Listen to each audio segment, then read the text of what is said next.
कपड़े धोने वाली बहू। शादी के पहले से ही विभा को कपड़े धोने का बड़ा शौक था। कभी नल के नीचे तो कभी तालाब के पास। अरे मेरी नीली वाली लुंगी नहीं दिख रही है।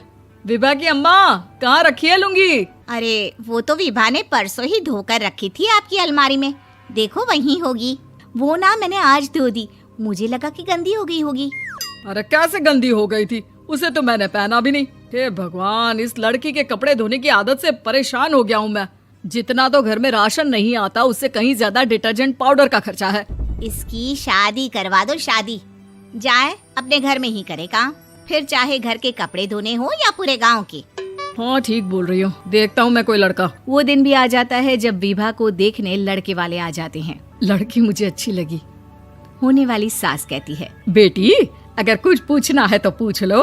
वैसे तो हमारी लड़की बहुत ही शर्मीली है, जो बोल दो वो मान लेती है, इसे क्या पूछना होगा। अरे कैसी बात कर रही हो माँ, मुझे इन लोगों के घर रहना है, सवाल तो कई है। हाँ हाँ बेटा, पूछ लो ना, क्या पूछना है। आप लोगों के घर कपड़े कौन धोता है? सास का मुंह बन जाता है। देखो, अगर तुम ये कहना चाहती हो कि तुम्हें कपड़े धोने नहीं आते तो सुन लो, कपड़े मैं ही धोती हूँ, लेकिन तुम्हारे आ जाने के बाद मैं रुमाल तक नहीं धोऊंगी। अरे चुप रहना भाग्यवान, बहू बेचारी घर आई नहीं, उसे डराना शुरू कर दिया। वो क्या है ना बिटिया, अभी तक तो ये कल्लू की माँ ही धोती थी, लेकिन अब तुम्हारे पापा तो दहेज में वॉशिंग मशीन देंगे ही। तभी विभा की माँ बोल पड़ती है, सवाल भी पूछा तो क्या। वैसे भाई साहब, मशीन की तो फिर भी कपड़े धोने की कैपेसिटी होती है। मतलब जो बिटिया दे रहे हैं ना विभा, इसे कपड़े धोने का बहुत शौक है। ये आप लोगों के क्या, आस पड़ोस गांव मोहल्ले सबके कपड़े धो दे और उफ तक ना करे। बाहर देखा नहीं आपने कितने कपड़े सूख रहे हैं? सब हमारी बिटिया ने ही तो धोए हैं। बस भी करो ना माँ, शर्म आ रही इतनी तारीफ सुनकर।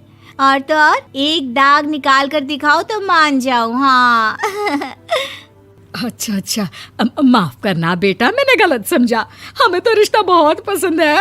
और ऐसे जुड़ जाता है रिश्ता कपड़े धोने का शौक रखने वाली विभा का। उसकी शादी हो जाती है कोयला फैक्ट्री में काम करने वाले कल्लू के साथ। शादी के बाद अचानक विभा चिल्लाती हुई सास के पास आती है। सासू माँ, अरे सासू माँ कहाँ है आप? ये तो धोखा है, धोखा दिया आप लोगों ने मुझे। इसे ससुर के चक्कर के बारे में पता चल गया। अरे तो उसमें तुझे क्यों धोखा मिला है? अरे नल में पानी नहीं आता, कपड़े कैसे कब धुलेंगे? अच्छा, तू पानी नहीं आ रहा उसकी बात कर रही है। तो आपने क्या सोचा? कुछ नहीं। अच्छा, तेरी माँ ने कहा था कि कपड़े धोने का शौक है तुझे, याद आया मुझे। शौक बोलकर कपड़े धोने वाले मेरे जुनून को कम ना आके सासू माँ, कपड़ा धोना मेरा गुरूर है। तभी पति भी वहाँ आ जाता है। अभी मैंने इसे सनी देओल की फिल्म दिखाई है, उसी के डायलॉग मार रही है माँ। अच्छा सुन, साफ साफ बता रही हूँ, पानी सुबह 4 से 6 और शाम को 10 से 12 आता है, समझी? विभा टाइमिंग सुनकर हैरान हो जाती है। ये क्या भूतों का मोहल्ला है? सुबह 4 बजे उठकर कौन कपड़े धोता है? 4 बजे टंकी में पानी जाता है, फिर सारा दिन धोना ना, किसने मना किया?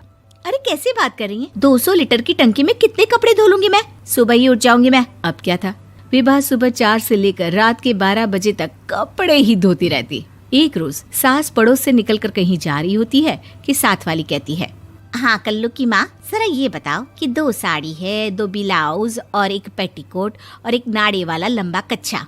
हाँ तो? अरे तो क्या, कितना लोगी धुलाई ये बताओ। धोबन दिख रहे हैं हम क्या? हमारे पति सरकारी नौकरी से अभी रिटायर हुए हैं और बेटा सुपरवाइजर है कोयला फैक्ट्री में। धोबन समझ रखा है हमें? हाय रे कल्लू की अम्मा, माफ कर दो, वो तो मोहल्ले में यही सब बता रहे थे कि तुमने बहू को कपड़ा धुलवाने के काम में लगा दिया है। सास को पड़ोसन की बात सुनकर गुस्सा आ जाता है। वो घर पहुंचती है जहां घर के बाहर ही इतने सारे कपड़े सूख रहे होते हैं जितने कि किसी धोबन के घर पर। अरे ओ कल्लू की दुल्हन, बाहर निकल। माँ जी यहीं आ जाओ, बाथरूम में चादर धो रहे हैं हम। अरे अभी हम धोते हैं, तुमको बाहर निकलो। ये आस पड़ोस वाले बोल रहे हैं कि हम बहू से कपड़े धुलवा कर उसे कपड़ा धोने वाली बना दिए हैं। अरे छोड़ो ना माँ जी, किन लोगों की बातों में आती हो? आस पास के लोगों का तो काम ही होता है कि वो किसी तरह सास बहू को लड़ा दे। बहू सारे घर के कपड़े धोती है, ये क्या कम है? बोलिए। सास को भी लग जाता है कि वो बहू का ये सनकीपन नहीं छुड़वा सकती, इससे अच्छा है कि खुद ही चुप हो जाए। एक रोज सास और बहू मंदिर जाते हैं, जहाँ सास की साड़ी वहाँ खड़ी भीख मांगने वाली से मिलती है। माँ जी क्या बात है, आपकी साड़ी उस भिखारन से कितनी मिल रही है ना? हाँ हाँ देखो तो, दोनों की साड़ी मिल रही है। क्या बात है कल्लू की अम्मा, तुम खुद को तो अफसर की बीवी बताती हो और ऐसी सिंपल सी प्लेन साड़ी पहनकर घूमती हो। सिंपल और प्लेन नहीं है ये साड़ी। तो क्या सोने के धागे से फूल बने हैं? कुछ भी सासू माँ, कुछ भी। हाँ बने थे इस साड़ी में सोने के धागे से फूल। मेरे पति लेकर आए थे मद्रास से स्पेशली मेरे लिए 10,000 की। ताहे भाई साहब इस भिखारन के लिए भी सेम टू सेम साड़ी लेकर आए होंगे 10,000 की। सास उस वक्त तो कुछ नहीं कहती, लेकिन बहू के साथ घर आती है और अलमारी से एल्बम निकाल कर लाती है। ये साड़ी देख रही है, ये वही साड़ी है जिसे मैंने अभी पहना था। इस साड़ी में ये जो चमकदार फूल दिख रहे हैं ना, ये सोने के धागों से काटे गए हैं। लेकिन तू लोकल वॉशिंग मशीन ब्रश से घिस घिस कर सारे फूलों को निकाल कर साड़ी प्लेन कर दी। मुझे माफ कर दीजिए सासू माँ। और तो और, जब मैंने तुझे तेरी गलती के लिए कुछ नहीं कहा, लेकिन तूने तो सबके सामने मेरा मजाक ही बना दिया। क्यों? बहू को समझ में आ जाता है कि अब से उसका कपड़े धोना बंद।